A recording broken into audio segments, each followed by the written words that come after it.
that's as easy and as hard as it is, because it means that we have to really decide what it is that we want. And that's pretty much the hardest point. And then it's taking those steps to get us there. But if you can trust the process and work towards getting what you want, you will be living a lifestyle you love. And believe me, it won't be, white knuckling alcohol, for the rest of your life. You're not going to be worried that you'll, always have this feeling of wanting to drink. It will soften, it will ease, and your lifestyle will take over. I promise you that. That was Sarah Roberts, and this is the SHAIR Podcast. It's time for the SHAIR Recovery Podcast, where we bring you amazing life-changing success stories from addicts and alcoholics all over the world who share their inspiring journey in recovery. And now, here's your host, Hello, everybody, and welcome to another episode of the SHAIR Podcast. And today we have Sarah Roberts of Sarah Talks Food joining us on the show. Sarah, now 10 years sober from alcohol, has been passionate about discovering ways to live a healthier lifestyle ever since. Her book, The 28-Day Kick the Sugar Challenge, guides you on a 28-day journey towards better health and wellness while helping you develop greater self-trust, self-respect, and self-love. Join us now as Sarah takes us through her battle with alcohol, the wreckage it caused in her life, when she hit rock bottom, and her journey into recovery up until today. But first, if you have not yet rated and reviewed the SHAIR Podcast, please, one of the best ways to help support the show is to go to iTunes, leave us a 5-star rating and a review, and that helps catapult us up the ratings on iTunes, which will make it easier for more and more people to find the SHAIR Podcast. Now, in the past, many of you have asked, how can I help support the show? Well, I'm going to keep it simple for you. The first way is by donating via PayPal or Bitcoin. And of course, I want to thank all of our listeners who have been generously donating every month to the SHAIR Podcast. Make no mistake about it, you guys are making a huge difference. But again, we can always use more. And now you can even send us donations using Bitcoin. So if you go to the website, www.theshairpodcast.com, on the top right corner, there's a donate button. Click on that button and it'll take you to the page where you can donate either by PayPal or by Bitcoin. On a weekly basis, I have over 5,000 listeners every week who listen to the SHAIR Podcast.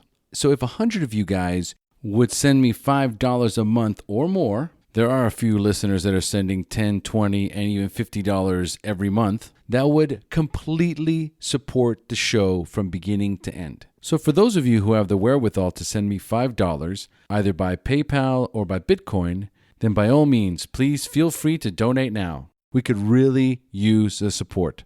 Also, when you're purchasing stuff on Amazon, there are those of you that are still clicking on the Amazon link on the SHAIR Podcast website before doing their purchases on Amazon. But again, there are thousands of you listening. If each and every one of you could just remember to go to the SHAIR website, click on the Amazon button before you do your shopping, that is also going to make a tremendous difference for us financially. So I haven't been one to emphasize it in the past, right? But now we've got a solid listener base. I know you guys love the show. I know you guys get a lot out of it. There are those of you, just like in the meetings, that are newcomers. The money's tight. Keep listening. The show will always be for free. The SHAIR Podcast private accountability group will always be for free. But for those of you who can, kick in a couple of bucks. Help us out here. And not to forget the SHAIR Podcast private accountability group. Again, it's growing like crazy. Guys, go to the SHAIR Podcast, www.theshairpodcast. Click on the button that says join the Facebook private group. For those of you that are in the private accountability group, you know how vital and important that has become. There's over 1,500 members in there. If you don't want to go to meetings, if you have problems connecting with people, if you need something more than just the podcasts and are not ready to cross over into meetings or some other structured program, then the private accountability group is perfect for you. Jump in there, make comments, ask questions, or just read the posts. There are so many people out there that have the same questions that you have. All you have to do is just read those and then read all the follow-up answers and responses that come.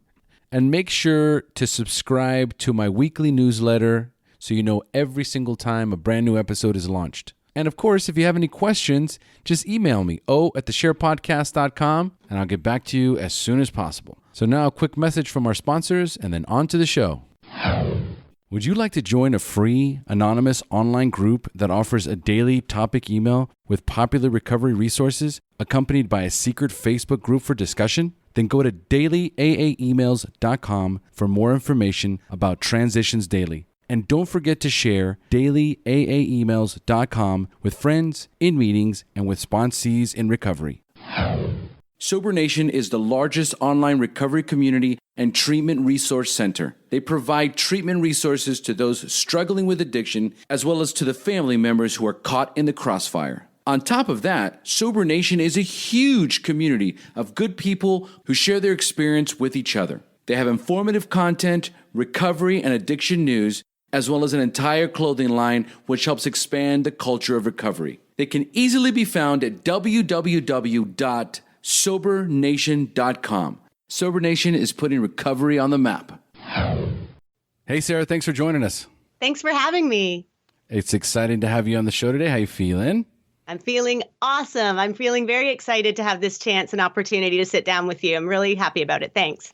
Excellent, excellent. All right, so folks, today we have Sarah Roberts of Sarah Talks Food joining us on the SHAIR podcast. And Sarah is 14 years sober from alcohol, and ever since then has been passionate about discovering ways to live a healthier lifestyle. Her book, The 28-Day Kick the Sugar Challenge, guides you on a 28-day journey towards better health and wellness while helping you develop greater self-trust, self-respect, and self-love. That sound about right, Sarah? That sounds about right. Excellent. All right, so let's dive right in. First of all, Sarah, just take us into your normal daily routine, including recovery.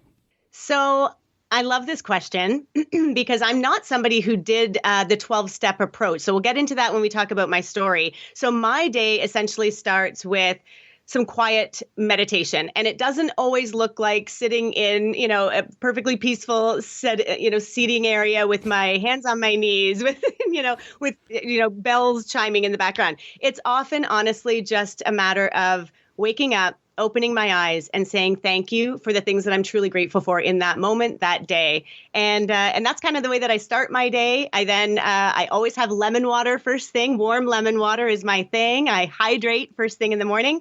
And then I love having a really healthy, nutritious smoothie. It's pretty much my go-to breakfast every morning. Breakfast is a huge component of my day. And so I make that, and then I go and do a workout.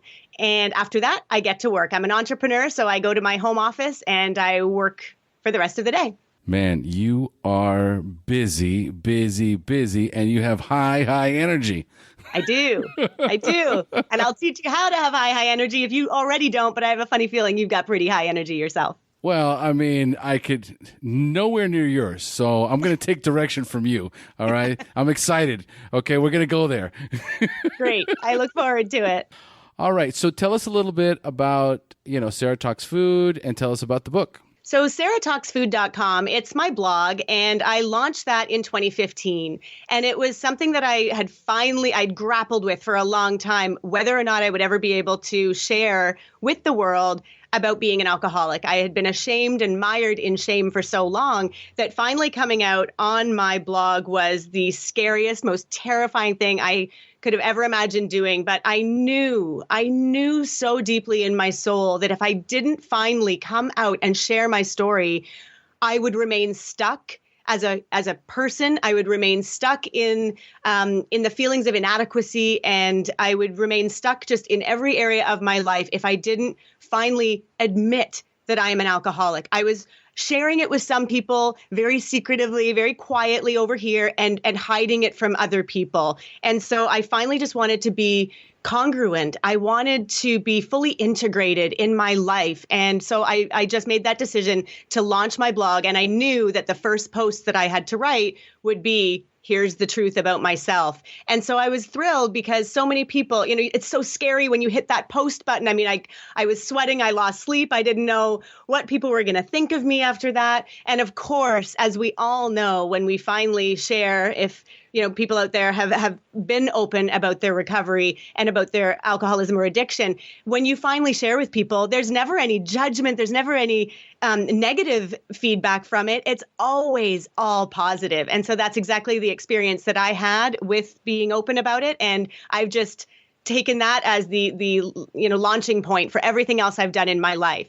So Sarah Talks Food is the blog. I share stories about myself. I share stories about health and nutrition, which is the recovery model that I chose, was going to health and nutrition and fitness. And then I also share, sort of embarrassing situations. I share humiliating stories about myself, interesting things that have happened to me. And I just try to connect with my followers that way. Excellent, excellent. And so how about the book? Tell us a little bit about the 28-day Kick the Sugar Challenge. So what happened is I had launched my blog in 2015, and New York Times bestselling author Peggy McCall got in touch with me and said, Sarah, you are a phenomenal writer. And I mean, to someone like me who never even thought that I could write or was a writer or never aligned myself in that way, never thought of myself as a writer, to hear that coming from such a professional was such a validating time in my life. I couldn't believe it. I was so overwhelmed with gratitude for her to reach out to me in that way. And she invited me as a guest to a mastermind session in her beautiful home, which isn't far away from my home. It was an amazing day where I got to connect with other aspiring authors, and we all sat around and we talked about chapter titles and we started creating content. And I pretty much already had sort of an outline of the memoir that I guess I was going to be writing. And so we sort of started talking about that. And I went home and I started writing the shameful, the dark, the sad stories of my life. And when I did that, I all of a sudden noticed that just like when I had originally quit drinking, I started reaching for sugar again. So I had started reaching for sugar when I first quit drinking, but I'll get into my story, of course, shortly. I was so wanting to hide the fact that I was an alcoholic. I pretended to be in health and fitness. So way back when I had gotten sober, I tried to figure out ways that I could avoid eating sugar and develop strategies in my life that could help me be healthy and fit and live that lifestyle to hide the fact that I was an alcoholic. I used to just tell people, oh, no, I don't drink. I'm just super into health. I'm just on a cleanse. I'm just hitting the gym later. That's why I'm not drinking. So I was really, stuck in that shame and trying to hide the truth of my life. So fast forward to 2015 when I launched my blog, and then Peggy McCall gets in touch. I do this mastermind session with her, this workshop, and I go home and I'm writing my stories and I'm writing my memoir,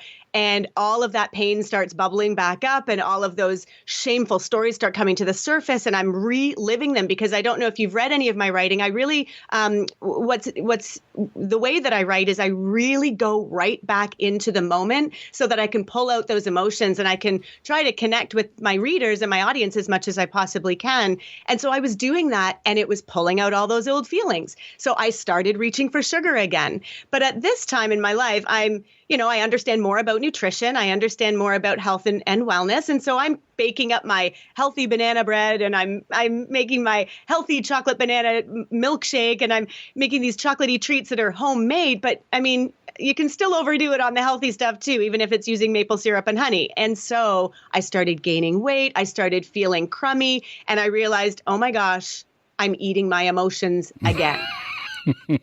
That's exactly what's going on. And so I said, you know what? I am going to do a sugar cleanse. I had done something like that about 6 years prior, just because I really wanted to kind of not have any sugar in my life. I really wanted to get lean, and I was working out with a personal trainer, and I thought it would be really fun to do that, to really cut sugar for a time. And so I had done a very strict cleanse about 6 years ago.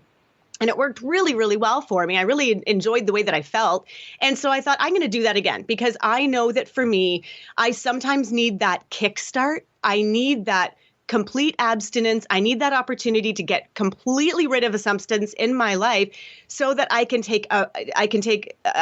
get some perspective on it. And so that's what I decided to do. And I thought, you know what, if I'm going to do this 28 days, I'm going to give myself 28 days of no sugar, and I'm going to be really regimented about what I'm eating, and I'm going to really decide the meals that I'm going to be preparing. And if I'm going to do this, maybe some of my followers would like to join me. And lo and behold, I had over 100 people that signed up to say, I'm in, I want to do this thing. And it was like, oh my gosh, I didn't realize that many people were struggling with this sugar thing. And so we all did it together, and it was amazing. And it was so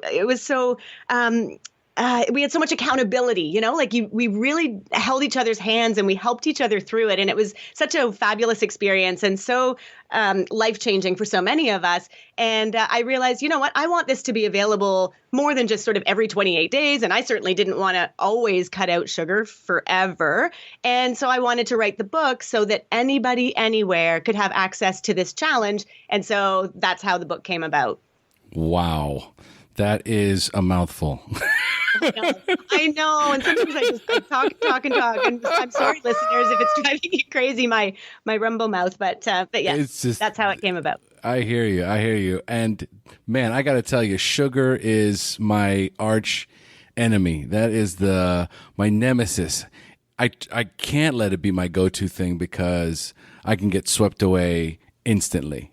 Oh my gosh, you are not alone. I mean,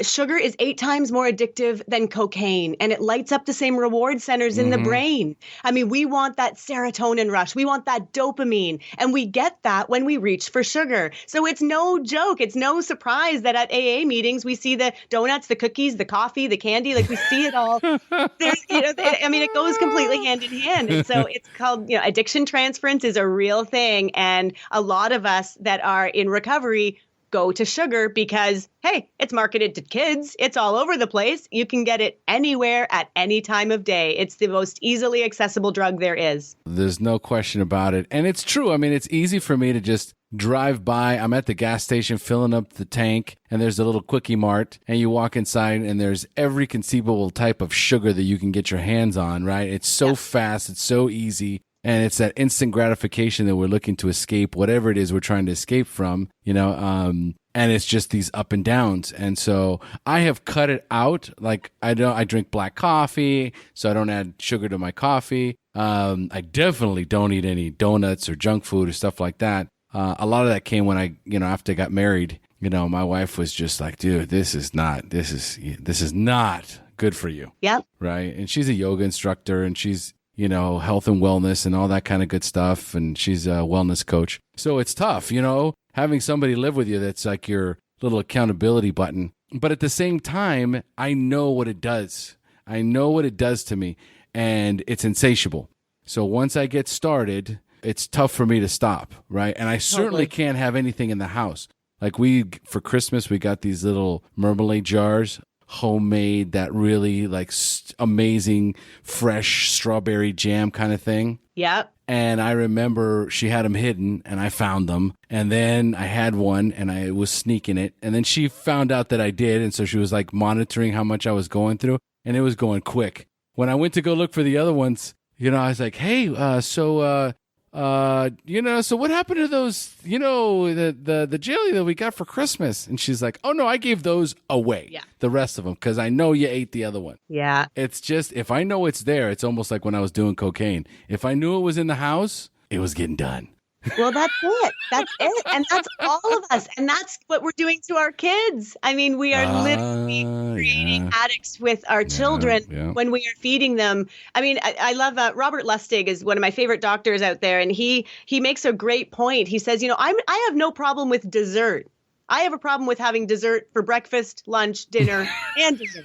The problem is that society believes that a fruit on the bottom yogurt is a great healthy option for our kids rather than a sugary cereal. We think that, but there are 32 grams of sugar in a small container of yogurt, which is like 8 teaspoons of sugar, more than what you would get in a bowl of cereal. So it's just that, the biggest thing of my work is helping people to create the awareness and to raise the awareness and to really see what is going on outside in the world and inside of ourselves. Oh, absolutely. I love it. So I love where this is going. But now let's start talking a little bit about the past. Okay. So sure. Yep. First of all, tell us how much clean time you have and when is your anniversary date? So first sober date was July 29th, 2002, when I got a DUI, and that was the beginning of everything. And then when I moved on my own to Ottawa, which is the city that I live in now in Canada, I relapsed for a few weeks when I moved here by myself. And I know we'll talk about,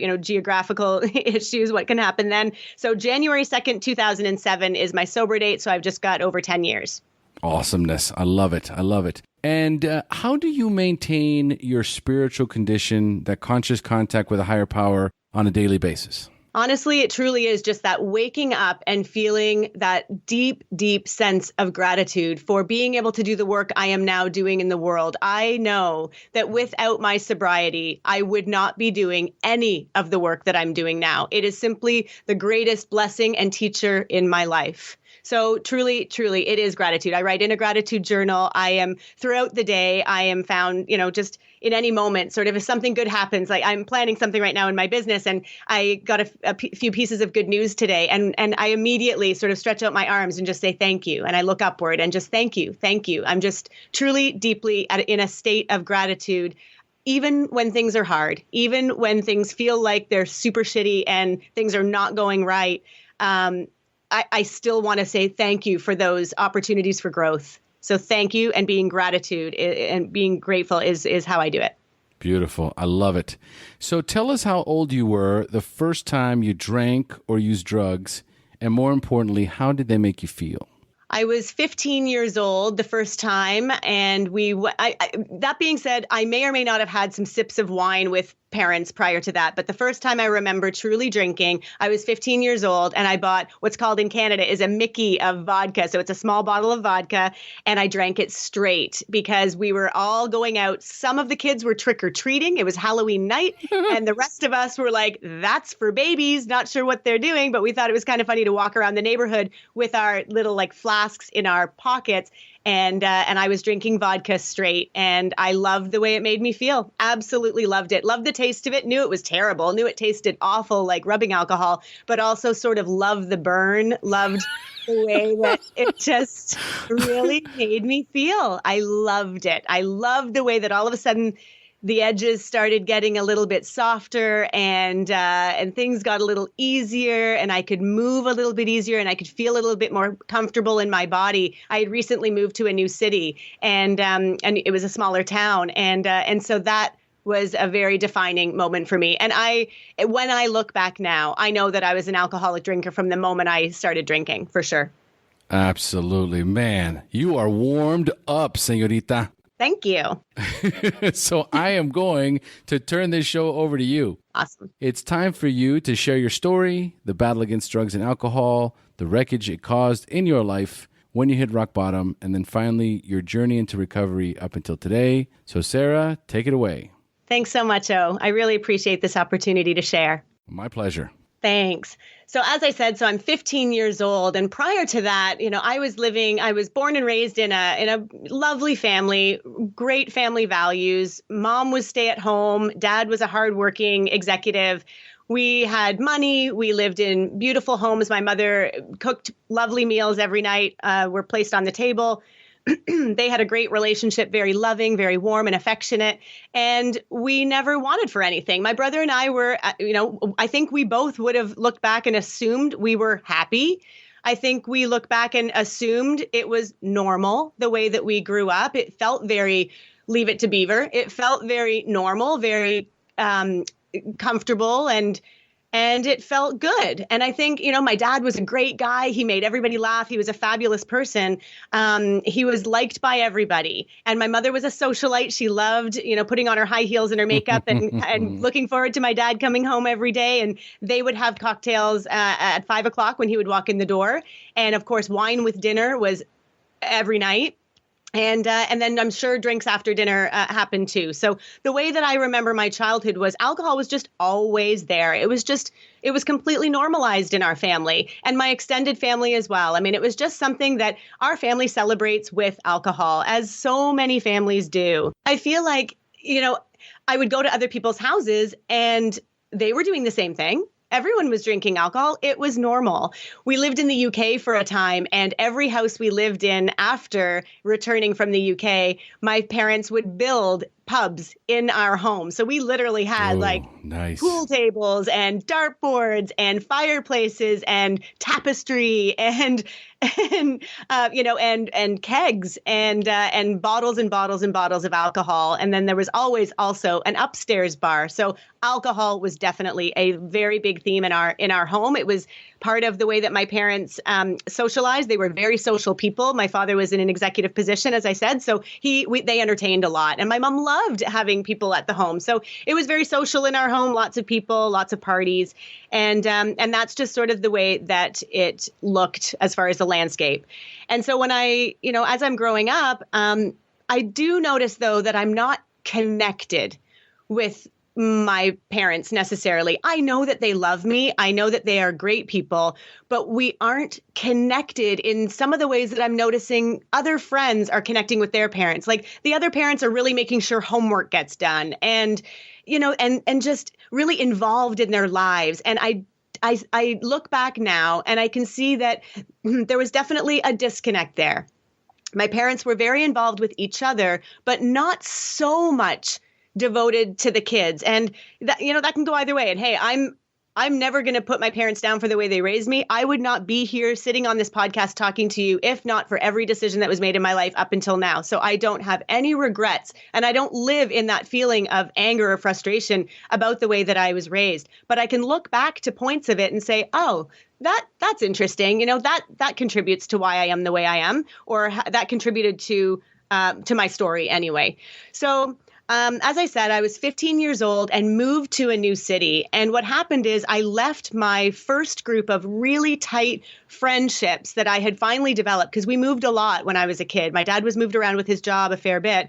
And so I'd finally developed this solid group of girlfriends, and we were really strong. And I was doing quite well in school, and I was, sort of prioritizing schoolwork because they were all the really smart girls. So I was excited about being part of that group.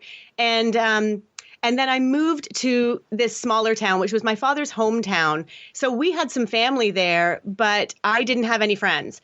And my brother was absolutely devastated by the move. He was so incredibly devastated by it that he basically went to school, came home, didn't leave his room other than to eat dinner, and then went right back upstairs. So it was really hard. And I was very close with my father. I love my dad. He and I had a really close bond. I just admired and respected and loved him so much. And yeah, I just looked up to him, and I felt sorry for him. I knew at the age of, I was 14 when we moved, I knew that my brother was giving him a really hard time, and I knew my father was feeling very guilty about moving our family out of the city that we all loved. Right. So because my brother was taking on that role of being the victim, of being so hurt and so upset by the move, because he was 16 years old, had just had his first girlfriend, real relationship, was driving and, all of that. And I'm 14. I took on the role of, nope, everything's great.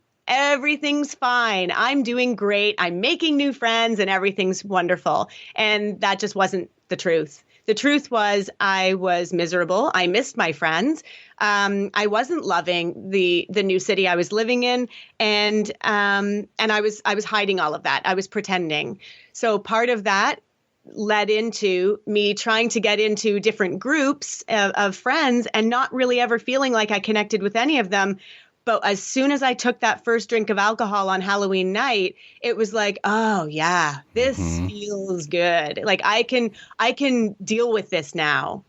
And so that's how my drinking life started. And from the age of 15 to probably 19, I mean, it just escalated year over year over year, to the point where when I was finally of legal drinking age, which in Canada where I live, it's 19, I was drinking most nights. I was drinking most nights by the time I was 19, certainly every weekend, there's no doubt, and usually throughout the week at least a few times. And yeah, probably by the age of 19 and then 20, I was drinking almost every night. And then from the ages of 20 to I'd say till the end of my drinking career, which was at the age of 29, I mean, I was drinking every single night and getting myself into a lot of dangerous situations. So a lot of relationships, a lot of unhealthy situations, a lot of accidents, a lot of mistakes, a lot of just really shitty things happened in my life. And I think, we can all relate to that feeling. You want it to all look perfect on the outside. So you get the job. I'd gone to college I tried university for a year. That didn't work out. I got the job. I tried to have the real life with, having the nice car and getting my own place and really feeling like I was doing life and I was obviously I'm doing fine, people. There's nothing wrong over here if I've got all of these noticeable metrics to what a successful life looks like on the outside. So I've got all of that. So leave me alone about my drinking because I'm normal. And that's how I was able to sort of keep drinking and feel like I was still succeeding in life, which I was failing all over the place. When I would be in the quiet moments and be honest with myself, I'd say, you don't have this thing under control. You really don't.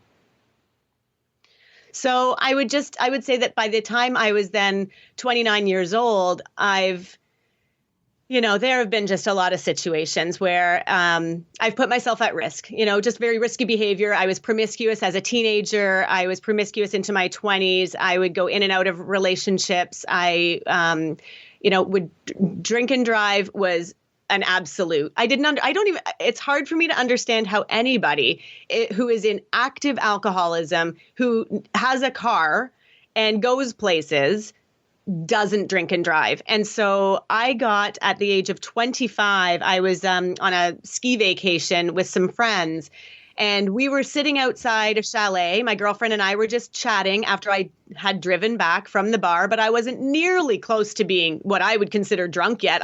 The party had barely started. I mean, we'd gone to the bar, we'd partied at the bar, and now it was back to the chalet to do the real partying. And so she and I were sitting out in the car. It was very cold outside, so I had the heat on and, of course, the car on, and we were just talking. And all of a sudden, the cops pulled up beside us and knocked on the window, and I was just irritated. I'm like, what the hell are you doing here? So I pulled down the window, and I'm like, what do you want? Like, we're just sitting here talking. And I didn't realize that at that time, because the car was on, they could charge me with what's called in Canada, I don't know if it's the same in the States, it's called care and control of a motorized vehicle. No. So even though I wasn't driving the car, I was charged. And so I lost my license for a year, and I was absolutely pissed off. More than anything, I was pissed off about it. I wasn't even as embarrassed as you might think I would be. I was more just telling people, can you even believe that you can't be sitting in a car talking just because you're drunk? You can't do that. Anyway, so that is what, that was sort of the biggest first sort of brick hitting me on the head to tell me I had a problem. I mean, if I don't want to listen to any of the other ones, which were, of course, throwing up and falling down and just doing stupid things and making a fool of myself and saying things I'll never be able to take back and all of those small things. But this was the first big indicator that there was something going on. And I just remember that my parents were just so, I had to tell them, and they were just sort of so ashamed of it. They were the ones that were sort of holding on to that shame, like, well, how are we going to hide this? And so we didn't tell anybody in my aunt, we didn't tell her, we didn't tell sort of the closest people in our family. It was just sort of brushed under the carpet for this year.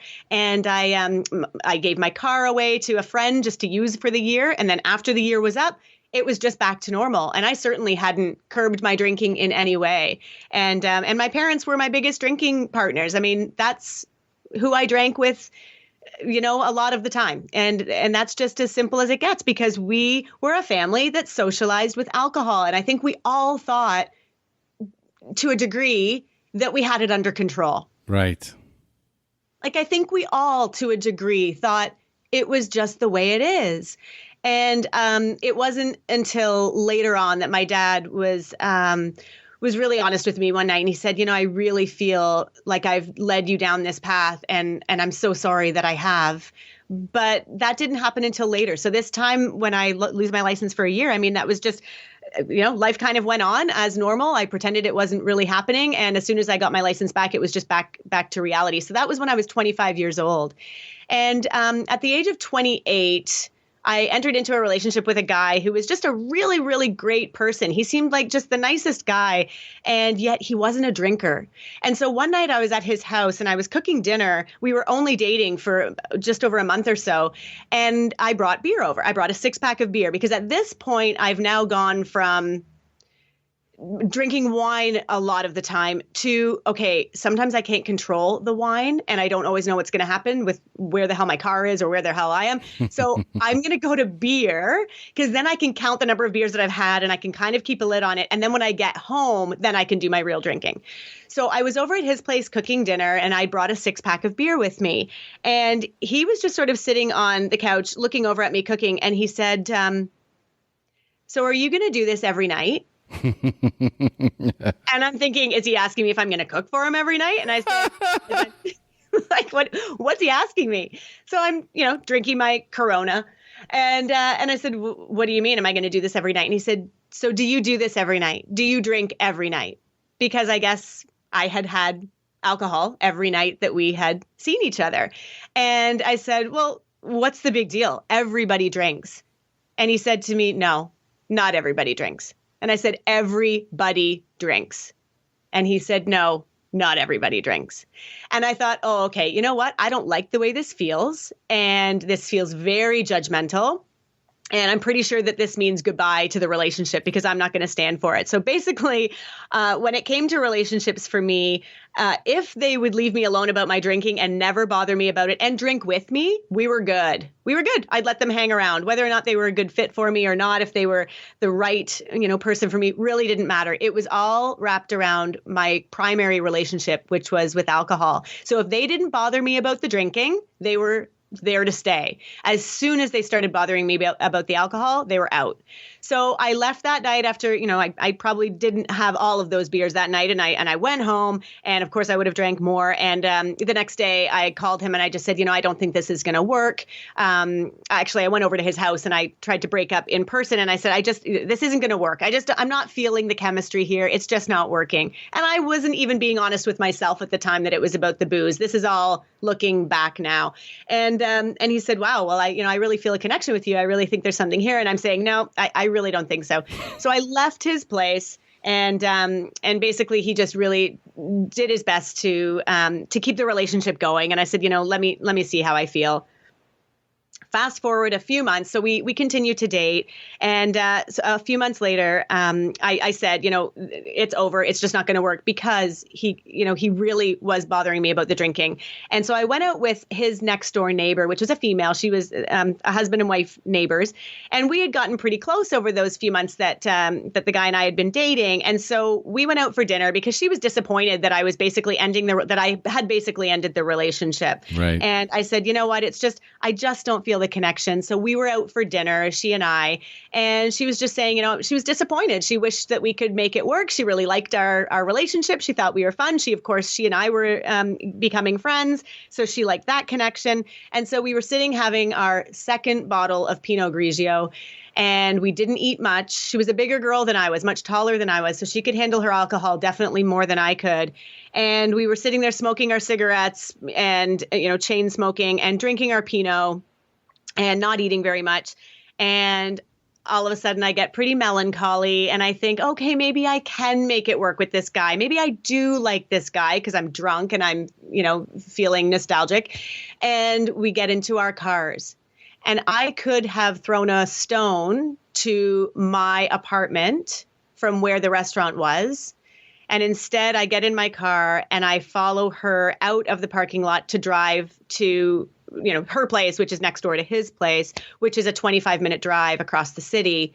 And she decides to not go through a yellow light. So I can see that there's a yellow light coming up. I think that she is going to go through it. Ooh. She decides to stop. I don't react in time. Boom. And I hit. So now I'm saying, shit, fuck, what the hell are we going to do? Oh my God. And before I can literally even say shit, fuck, what the hell are we going to do? The cops are there. So as luck would have it, I chose the restaurant that was directly across from the cop shop. Not even thinking about the fact that it was across from it. I mean, it wasn't even on my radar. It was just, I drank every day. I drove every day. I wasn't even thinking about it. And so the cops are there and they put me in handcuffs and I'm in a holding cell overnight and I'm fingerprinted and I'm processed. And I now have to call this guy who I've basically said isn't good enough for me, I'm not connected to enough.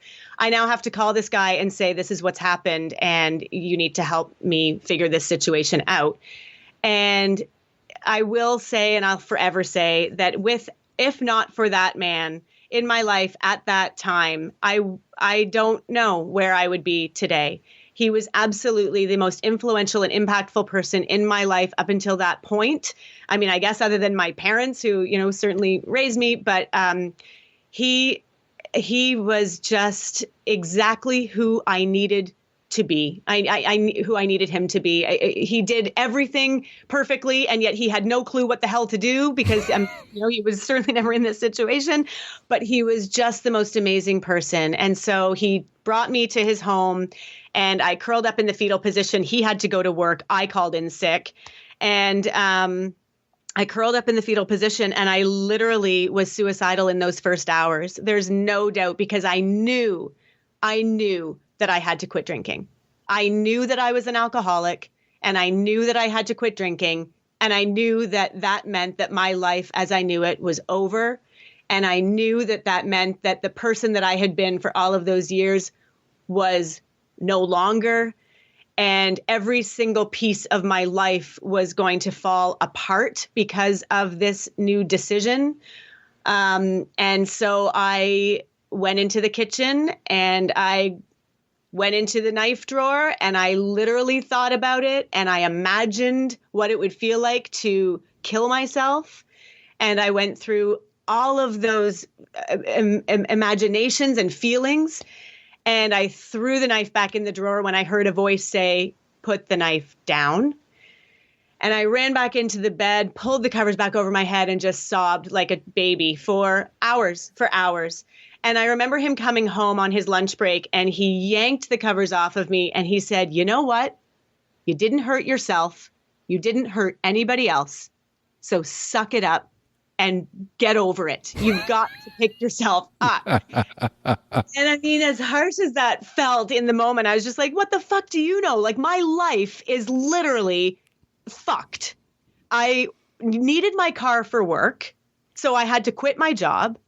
I couldn't have, I didn't know what I was going to do. If I couldn't work, I couldn't keep my apartment because I was living paycheck to paycheck. So I knew I had to move and get out of my apartment and probably move in with him, which I had never wanted to live with a guy. I just always loved my independence, probably because I loved being able to smoke and drink by myself alone at night. But, it was just every single thing in my life was going to change. I wasn't going to be able to drive anymore. I mean, did he understand what that meant to me? And so it was just absolutely devastating. But in that moment when he said that, I knew that I was hearing the truth, that I hadn't killed anybody. I hadn't hurt anybody other than my life was about to change. And there was a tiny whisper inside of me that had some hope, that realized that what I was doing up until that time was not working. There had been enough situations and enough examples, a few months prior where I had literally, I knew enough. I was drunk. I was driving. I knew enough that I was too drunk to be driving. And I knew enough to get out of my car and sit on the sidewalk because I knew that I shouldn't have the ignition on and I wouldn't be allowed to be in the car or else I was going to get another one of those charges. Right. So I knew enough to get out of my car. And I guess I passed out. Neighbors found me. I wake up. I come to and I'm in the hospital. Ooh. So there were enough of these situations where, I'm in the hospital. I'm like, where the hell am I? And the nurse says, "Oh, you're going to be okay, sweetie." And I'm like, what the fuck is going on? I got out of the hospital with one shoe. They couldn't find my other shoe. And I don't know where I've left my car. I have literally no recollection of where I had been the night before and where I had left my car. So I had spent with this guy, a few hours driving around the city trying to find my car and finally did. But so, I mean, that could have, again, been another brick on the head saying, wake up, girl. And it wasn't enough. And so this DUI, when I got charged, that was it for me. I mean, that was truly the moment. That was my rock bottom. And that is the moment that completely changed the trajectory of my life. Oh my God. Like the roller coaster ride. Yeah. Oh, I know. I lived it. So many of us have, it reminded me of one of my episodes, because you black out. You have all these blackouts where, you wake up somewhere, you don't know what happened. I remember waking up in a parking lot, in a Tony Roma's at 4:00 in the morning. Didn't know how I got there. All I knew was my shirt was ripped. I've got blood all over me. I don't know what happened. I can barely stand. It's these horrible, horrible, horrible, memories of things that it's like, how did this happen again? Yeah. And, I remember, I had a gun in the house too. So, I would romance, at some points going, what's it worth? What's the point of all this? I'm trying so hard, to get clean and sober. And the reality is that I can't. And even if I do, my life's just going to be miserable anyway. So what's the point? Yeah. So you contemplate and it becomes a real thing. It becomes a real thought. When we have these, especially all the interviews I've had, I can't tell you how many people have had those thoughts, but it's that higher power. It's that higher power. There's a divine intervention that I believe happens when we really are at that precipice, right? Where you're at that point where it's like, I can't get clean and I don't want to get sober, but I don't want to go on anymore, where it's like that gift of desperation. And at some point, I've got to take the next right step. Yep. So at that moment, you hit your rock bottom. Yep. Okay. So what is the next thing you do? So the next thing I do is I get to work. I realized, okay, I'm not going to kill myself. And I realized that my entire life has been turned upside down. And looking back now, I can look at that and say that was such a blessing, that everything had to change in my life. Because I do find because I'm so connected now with other people in recovery, it's the people who don't have to change anything but quitting the one thing that's ruining their whole lives, that it's almost, in a way, it's almost harder for them, because they have to now still live in their lives, live in their lifestyles, do the same job, take the same route, have the same friends, do the same things. And yet they've cut off this one thing in their lives that kind of held it all together for them. And so for me, when I had to completely change everything in my life, it was like, thank God. Thank God I get to change everything in my life, because it was a fucking piece of shit life that I was living. It was the worst. Right? Amen.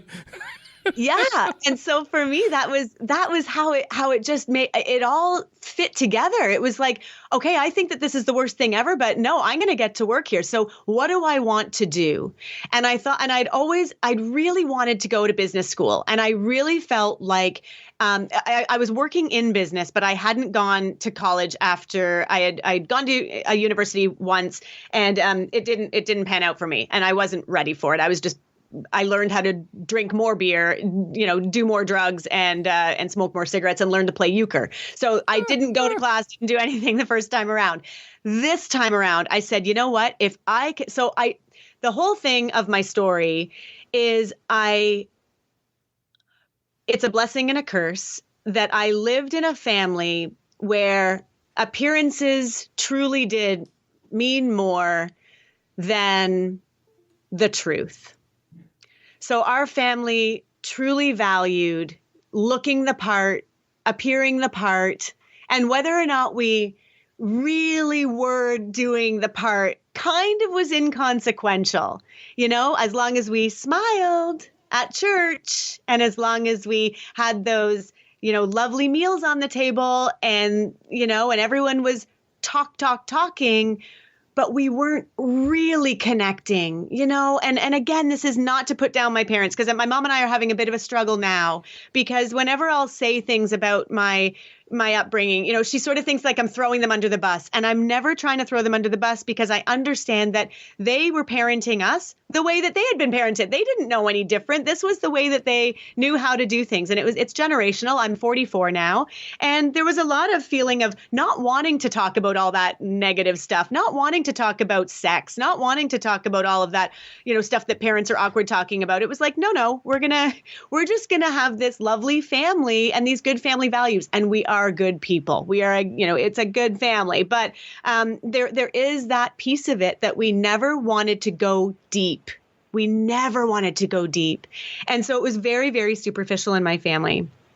So sorry, and I went off on a tangent there, and that was just because I want to at least acknowledge that piece in case my mother's listening, and I don't want her to want to kill me again and stop talking to me. And I just wanted to acknowledge that because I do love her dearly, and my mother's a very special woman. My father has now passed away. Okay, so let me to understand this. You didn't go through any 12-step programs. So that was the point. Okay, thanks so much. Here we go. I did not go through a 12-step process because in order to go through a 12-step, I would have to admit to being an alcoholic. And I could barely admit to being an alcoholic to my parents. So a few days after I got the DUI, I decided to quit. I knew I had to quit my job. So I told my boss that I was quitting my job because I was going back to business school because that made sense. It was like, okay, he won't question why I'm going back to school if I say, or if why I'm quitting my job. If I say I'm going back to school, that's a legitimate reason. And I loved my job and I loved my boss and I was devastated to be devastating him. I was being groomed to become partner of the company. And so he was just in total and utter shock, wondering where this came from, that I'm literally giving 2 weeks notice and I'm saying I'm going to handle all of my clients in the office. I'm not going to go out and see them anymore. I'm just going to handle them in the office and I'm going to pass them on to my colleagues and keep them apprised of what's been going on with those files. And so I decided that that's how I was going to handle things, that I was going to hide the fact that I was an alcoholic. So I did not tell anybody.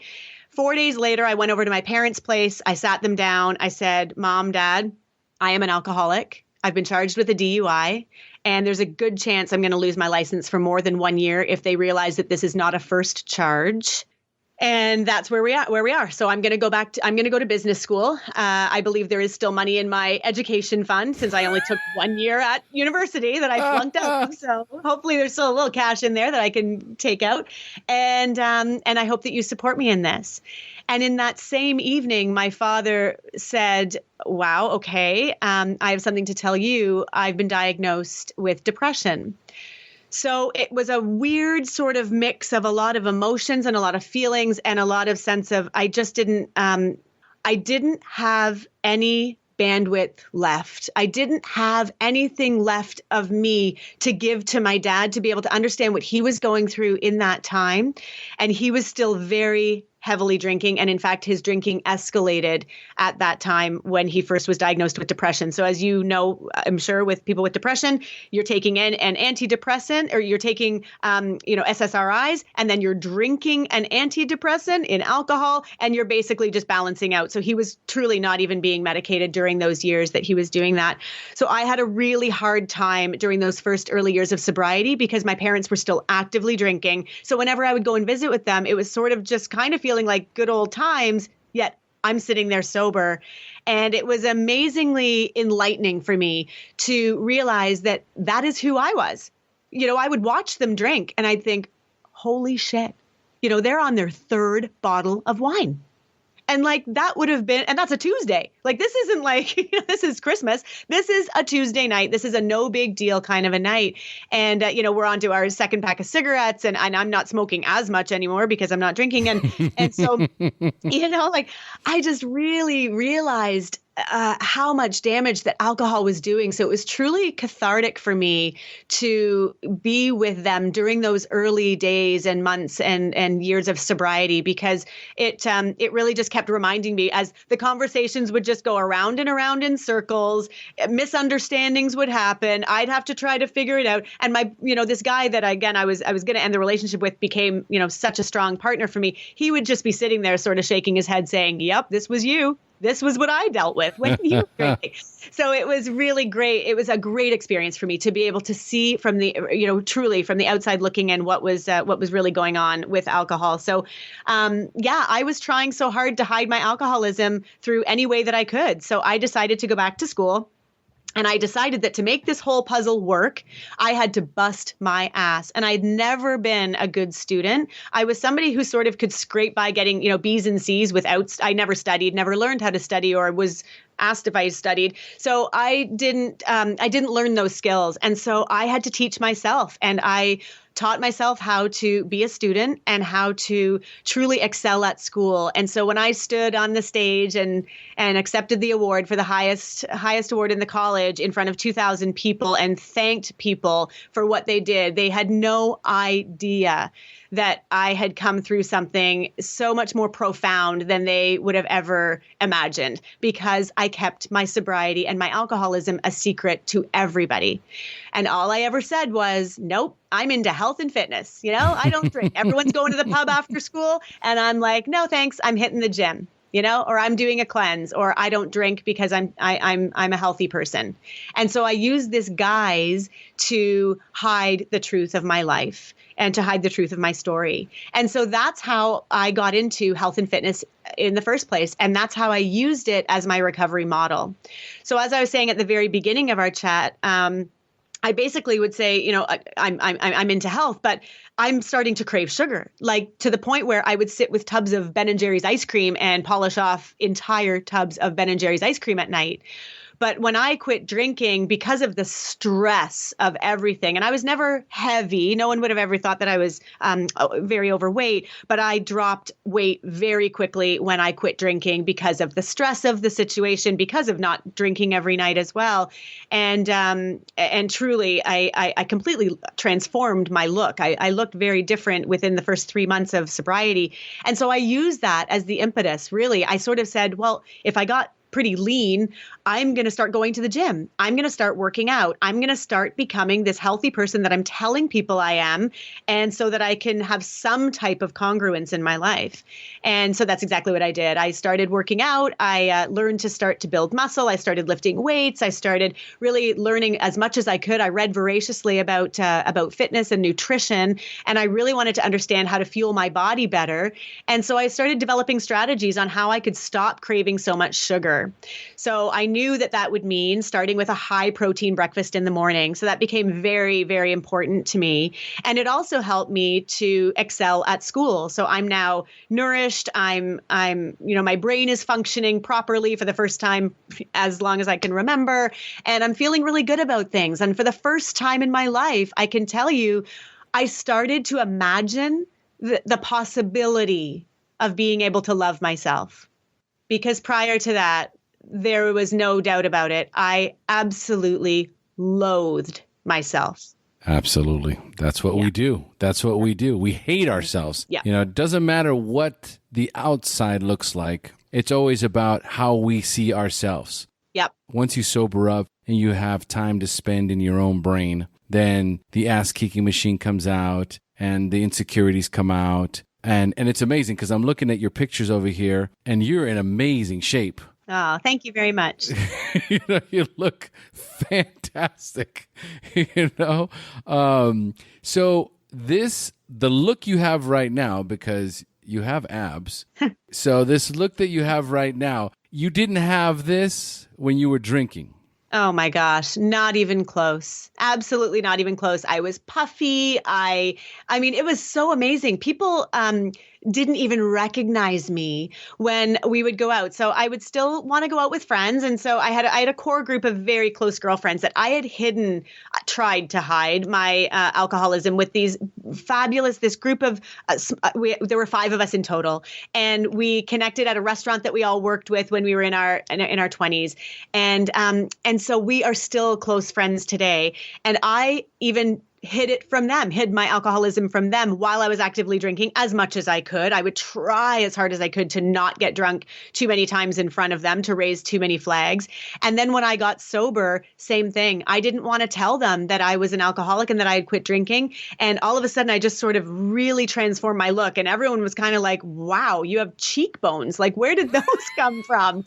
I mean, it was literally like the most incredible metamorphosis. If you looked at pictures of me me back when I was drinking, and I hardly have any, but versus today, there is no doubt about it. Like my own niece sort of goes, I can't even recognize you. I mean, it's just, I look like a completely different person. And absolutely my body completely changed. It shed, it released, it just let go, and it paved way for just a much healthier version of myself in every sense of the word.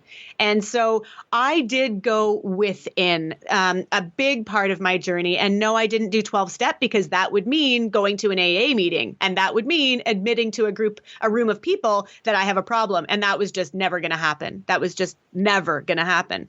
So I needed to do things on my own.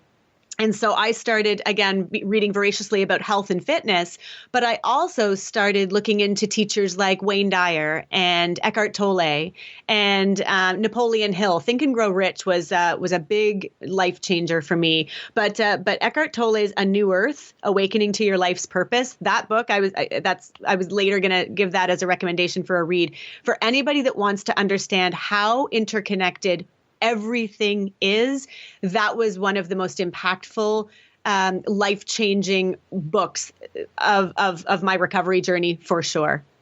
So most of the time, not even most of the time, 99.9% of the time, when someone's telling a story and they've got this much time, 10 years sober, you'd have to introduce some sort of a structured program, regardless of whether it's 12 steps or anything else. And of course, the God concept. There's the God concept, and then there's a service aspect. So, first we need them, we need the program, we need God, and then we go back out and we help people find sobriety, find a way out of the disaster that is their life. So right now, the way you're doing that is through connecting with all of your followers. For example, the 28-day Kick the Sugar Challenge.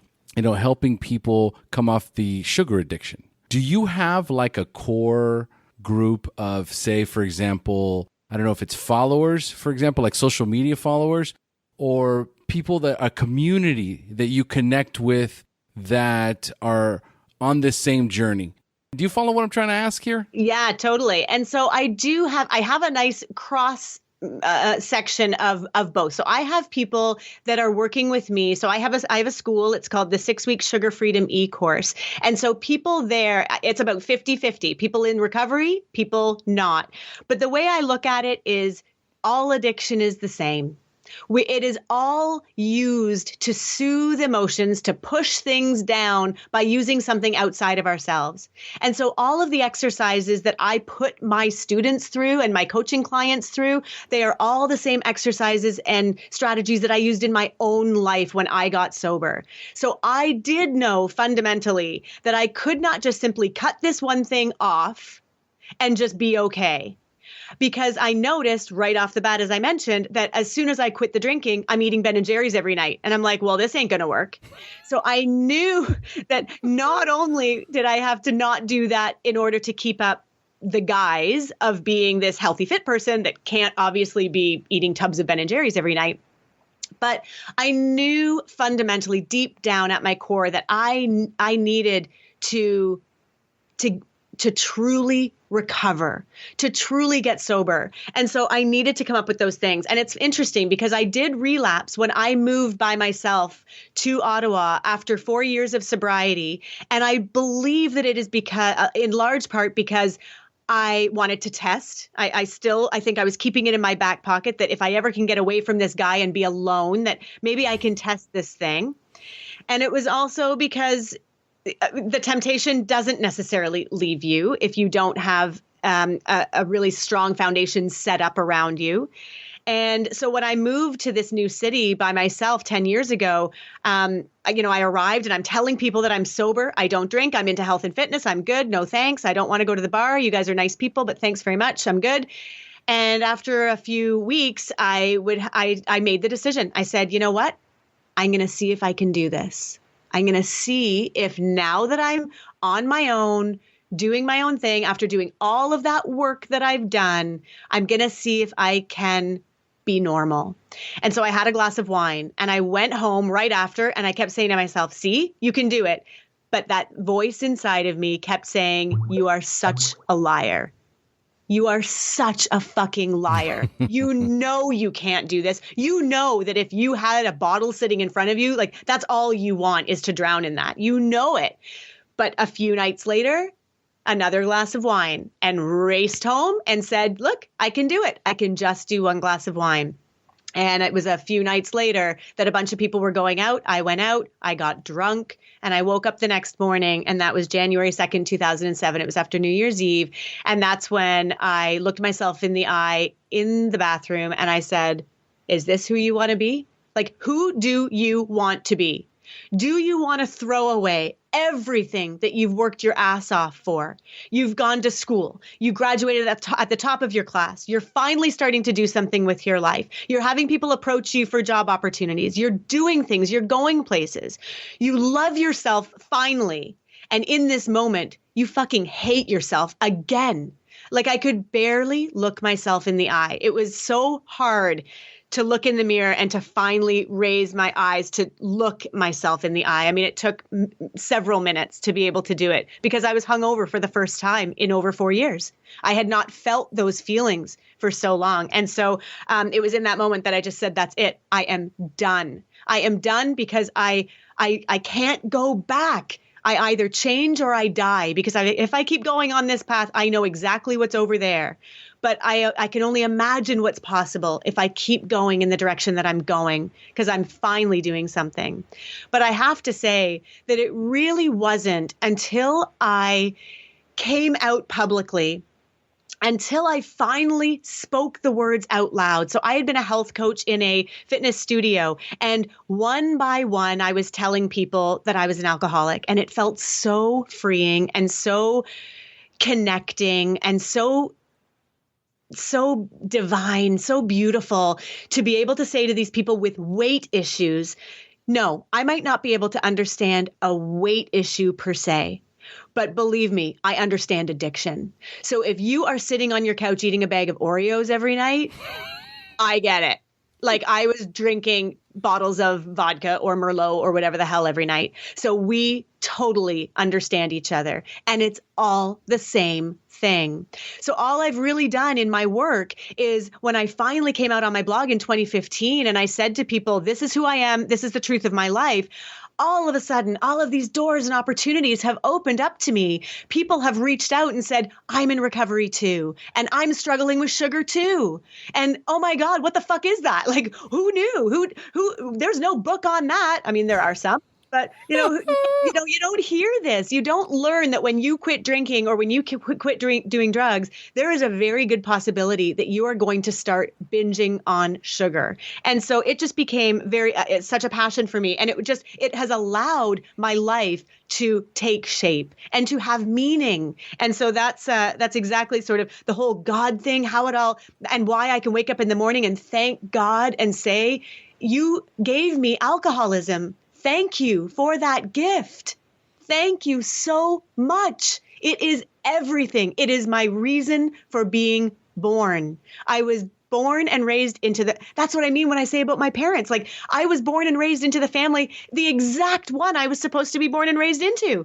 And I was treated the way I was supposed to be treated. And the things that happened in my life were supposed to happen. And everything has led me to this point where I have a community of people around me that are saying, I'm with you. I need to learn what you have been doing for the last decade, and I want help to get to where you are. And it's just so humbling for me to have people that are connecting to my message. And I am just, I say it 1,000 times, I'm eternally grateful for the gift of my alcoholism and the blessing of my recovery. Well, there's so many of us that feel exactly the same way. Yep. Because who would we be today without the battle that we face with addiction and then the journey that it took to come out? Because it's a tremendous amount of work that it takes to even get to par. Yeah. So all that work, and then you get there, and then there's just that next step, the step to greatness. Yeah. Which we all can get to, all of us, every single one of us. Addicts are some of the most tenacious, hungry, ambitious people we had to be. We had to do whatever it took for us to get our alcohol or get our drugs or whatever it was that we needed to do to get what we wanted. And now in life, it's no different. We apply that same tenacity, and look at what we're doing. You know, we're helping so many other people do the same thing and then find their own path. Oh my gosh, you say it so beautifully and eloquently. I couldn't agree more. And it's like addicts and recovering alcoholics these are my people. Yeah. These are the coolest shit people. These are the people that I wanted to hang out with before. And these are the people that I want to hang out with now, because we have that perspective, because we've gone through that journey and we all can relate. And that's why I do 100% respect everybody that goes through the 12-step and goes to meetings. I can understand, because unless and until we have that community around us, those people that we can say have these kinds of conversations with, I mean, there's just, you feel isolated, you feel alone. And I spent a lot of time feeling very, very alone. And it wasn't, and yes, I was working on myself and I was going really deep, going within and learning so much about myself. And I don't regret any of that time. And I'm grateful. I moved to Ottawa by myself, and I was a single woman for 3.5 years. And it was some of the most powerful 3.5 years of my life. But I just feel like when I finally came out and told, the world through social media about the truth of my story and my life, that is when everything's opened up. And so I can totally understand anyone that goes to meetings and loves going there to share. It's because you get to hang with the coolest people and hear the coolest stories all the time. So I choose to do that online through online communities that I'm a part of, sobriety, groups, and especially with other women. And that's special for me too, because other than that small group of women that I was telling you about, I didn't make a lot of friendships with women over my life. I was much more comfortable with the boys. And I think it's because they didn't require all that much of me.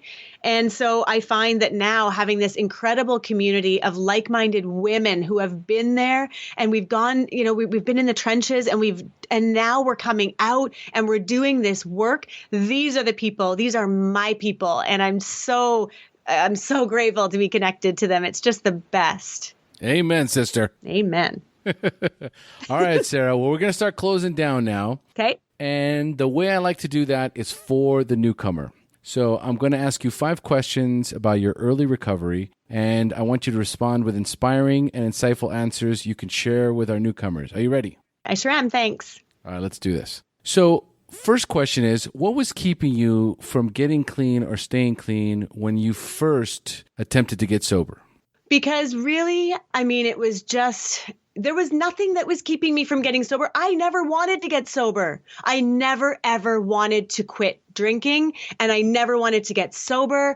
And it pissed me off that I had to go through a DUI and go through all of that. So I wanted my old life back in those early days. And I didn't, because you cannot realize what's available to you. You cannot even imagine that life is going to be what it's going to be when you are in those early days. It's such a disaster. It feels like hell to think about living a life without alcohol. I couldn't even have imagined what that would feel like to live a lifetime without alcohol. And now, I can be around alcohol. I don't even flinch around it anymore. It doesn't bother me. I see it. I smell it. It's there. It doesn't bother me. And so, yeah, that's the answer. I didn't want to get sober. I didn't want to, because I didn't know what I didn't know. And if I had any inkling that life could be like this, I would have quit. I would have never started. Right. But truly, being able to go through it has been, again, the most amazing gift. Beautiful, beautiful. Okay, so number 2, at what point did you have a spiritual awakening, that aha moment in recovery, when you accepted that you were powerless over alcohol, but for the first time had developed a hope that you could recover? I would have to say that was my relapse, for sure. So that was New Year's Eve, 2007, 2007. So the first day of the year. It was truly that moment where it was, you either go back there or you keep pushing, you keep working, you keep striving. You either go back and live a life that you are going to hate yourself, continue to self-loathe, continue to feel sorry for yourself, continue to never push yourself to live and work to your potential, or you can keep going over here. And I know it's fucking harder. And I know it's way more work. And I know it's way scarier. And, again, at the time I'm single. So, it was like, I'm all by myself having to do all of this. And it feels so big, but it also felt so brave and so powerful to say yes to that life. And that for me was a true defining moment. I have never looked back. From that moment, from the relapse, there's never been a question as to whether or not I'll have a drink. I'm not saying that, I understand that I'm powerless over alcohol, but I don't have cravings at all to drink alcohol because I know exactly where it takes me when I do. Absolutely. Absolutely. Beautiful. I love it. So, number 3, do you have a favorite book that you would recommend to our newcomers? So I'm a big fan of reading. Of course, I'm a writer. And so I love memoirs. I love connecting to people's stories. And I'm in the midst of still writing mine. I will put mine out there one day. We'll see. But Drinking a Love Story by Carolyn Knapp was the first book that I read about a woman who was an alcoholic. And it was like for the first, and remember, I got sober, we're talking 14 and almost 15 years ago. So this is before Facebook. This is before, really the internet in the way that we know it now. And so I didn't have blogs and communities and all of this stuff. And so when I found her work, I was overwhelmed with emotion to know that there was another woman out there that was, this woman struggling with it that had a similar family background as mine. And so reading that there was somebody else in the world that was just like me, oh my God, that was powerful for me. So Drinking a Love Story by Carolyn Knapp. And I have to say, I've written about this on my blog when I did go online to research her, because in my mind, as I'm reading her book, I'm thinking, we're going to be friends. She's going to like me and we're going to hang out. I'm going to go meet her somewhere. If she's speaking somewhere, if she writes another book, I'm going to go get my book signed. It was crazy. Like I was like going to be this crazy fan.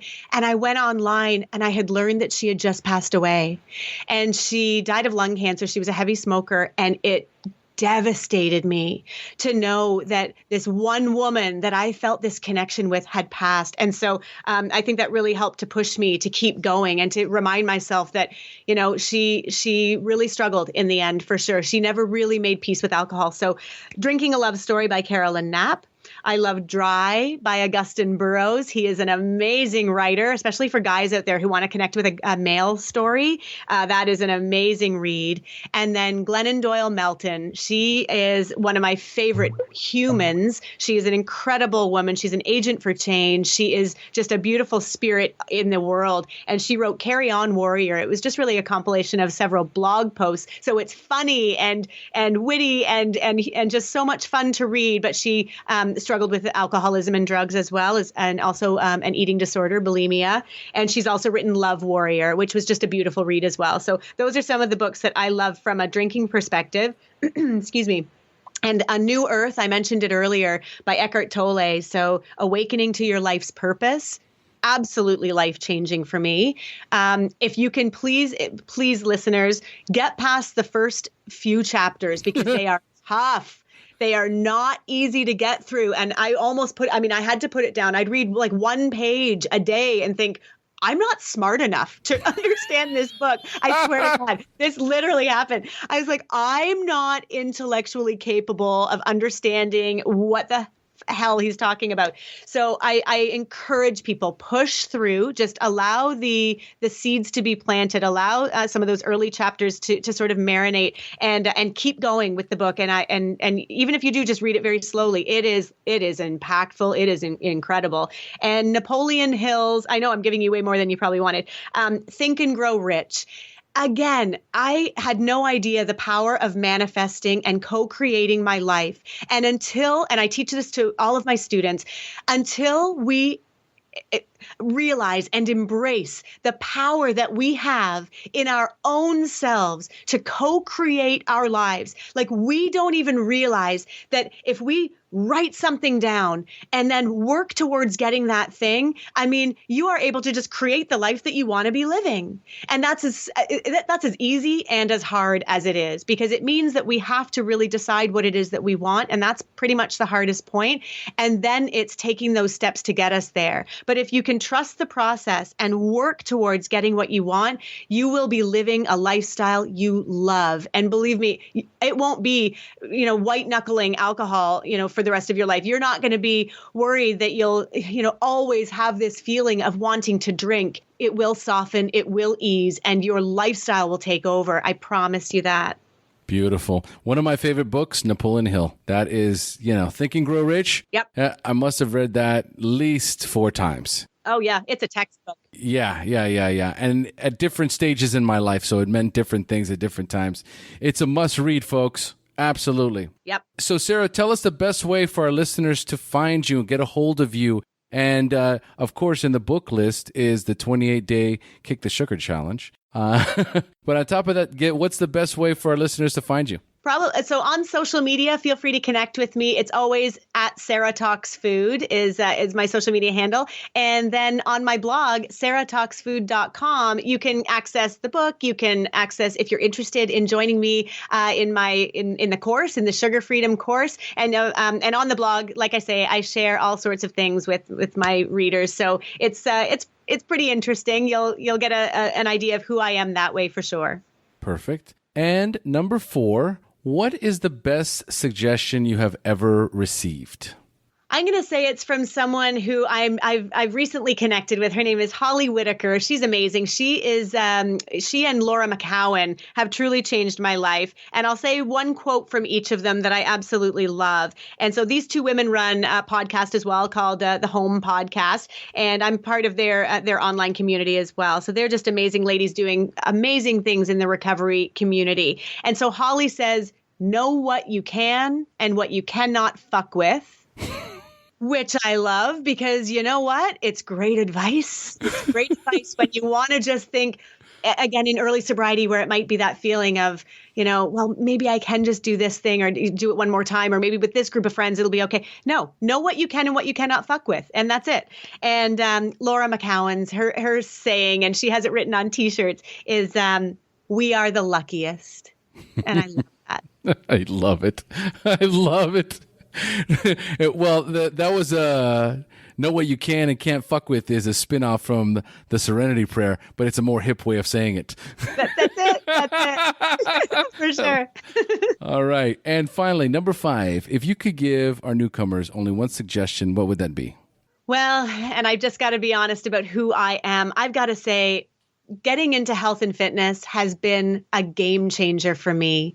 And I'm not the only one. There are a lot of, celebrities in sobriety that talk about this, that if you can really start to view the body as a temple, if you can learn to love your body by nourishing it and caring for it and treating it with the dignity and respect that it deserves, because this body is the only one you get. And if you can really connect with it and nourish it and nurture it and do all the things, give it the sleep it needs, reduce its stress, feed it nourishing foods, fuel it with, water, hydrate it. If you can do all of those things to truly, truly care for this beautiful vessel that gets to carry you through the rest of your life, everything changes. Everything changes. So if that's one piece of advice I could give, that's the biggest one. Get somehow into doing something that you are nourishing yourself and that you're moving your body every day. If it's yoga, great. If it's just dancing around your living room, move. Get out of that state of feeling, if you're craving or if something's going on that you're feeling sorry for yourself or you're down on yourself, just change your state. Move. Get sweaty. Do something that makes you feel joyful, and absolutely nourish your body. It is worth it. And I could go on for a million years about the food and the sugar industry, but I won't. And that is not food. Those things are not food. Let's get back to basics. Let's crowd out the junk by fueling our bodies with what it knows how to use so that we can live vibrantly, so that our brains are nourished. I mean, we don't even think about our brains enough, but we need to have healthy fats, and we don't need to worry about cutting carbohydrates and counting calories or points or all this craziness out there. Get back to basics. Eat food that doesn't have a label as much as you possibly can. Nourish yourself in every way possible. Self-care is huge. Take baths, take vacations, take time for yourself out of the day, even 5 minutes just to close your eyes and be grateful. Nourishing the body is a huge way to transform your life. Absolutely magnificent. Sarah, thank you so much for joining us. Thank you so much for having me. Oh, it's been a pleasure. God, your energy. I'm all jacked up right now. Yes. It's like, oh my God. It's like through the phone, man. It's like, what? I'm so glad. Well, I feel the same way. I'm so grateful for all that you're doing, and your podcast is awesome. I've learned so much from so many people that have been on, and just please keep doing what you're doing because your work matters. And so does yours. I love it. Thank you. All right, folks, we have now reached the end of our show. Thanks for joining us. And as we say here in Costa Rica, pura vida. Pura vida. Thank you for joining us on the SHAIR Recovery Podcast. To check out the show notes page on this interview or to thank our guests for sharing their story, go to www.theshairpodcast.com. While you're on the website, don't forget to sign up for our free newsletter to stay up to date on the latest news, podcasts, and interviews. Want to be one of our guests and share your story? Then go to our website and click on the Share Your Story button. We share our inspiring recovery stories every Tuesday, so subscribe to our show on iTunes or Stitcher Radio to get your free weekly download. We'll see you then. The opinions shared on this show reflect those of the individual speaker and not of any 12-Step Fellowship.